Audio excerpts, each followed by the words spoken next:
రెండున్నరేళ్లలో రాజధాని అమరావతి నిర్మాణం పూర్తి చేస్తామని మంత్రి నారాయణ స్పష్టం చేశారు. పాత మాస్టర్ ప్లాన్ ప్రకారం పనులు చేపడతామన్నారు. మున్సిపల్ పట్టణాభివృద్ధి శాఖ మంత్రి ఇవాళ బాధ్యతలు చేపట్టారు. దేశంలో టాప్ 5 రాజధానుల్లో ఒకటిగా అమరావతిని తీర్చిదిద్దుతామని తెలిపారు. గతంలో 32,000 ఎకరాలను ఎలాంటి లిటిగేషన్ లేకుండా సేకరించామని చెప్పారు.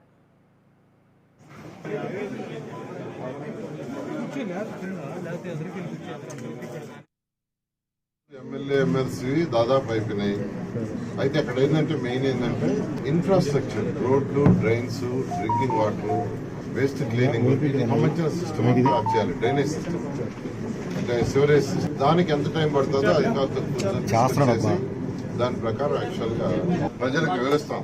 ప్రతిదీ ట్రాన్స్పరెంట్ గా ఒక టెంటేటివ్ డేట్ పెట్టుకొని ఆ టెంటేటివ్ ప్రకారం ఇవ్వకూడదు. ఇప్పుడు రాజధానిలో రోడ్లు, డ్రైన్స్ చాలా వరకు కట్టారు, బిల్డింగ్స్ కట్టారు. దాంట్లో ఎంత డ్యామేజ్ జరిగిందో చూడాలా, ఆ డ్యామేజ్ ఎవరు చేశారో చూడాలా.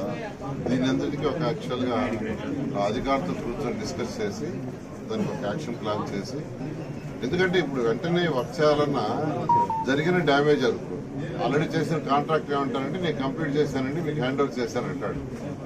అక్కడేమో అది ఉండదు. మళ్ళా దాన్ని రెండోసారి పిలిస్తే 2 సార్లు ఇది కావాలని చేశారని మళ్ళా ఉంటా రెడీగా నెత్తిన పట్టేయటానికి. అందువల్ల ఈసారి జాగ్రత్తగా అవన్నీ స్టడీ చేసి ఏవేం డ్యామేజ్ అయినా అవన్నీ వీడియో చేసి రికార్డ్ చేసి దానికి ఒక కమిటీ చేసి అన్నీ చేసి దాన్ని ముందుకు పోతుంది.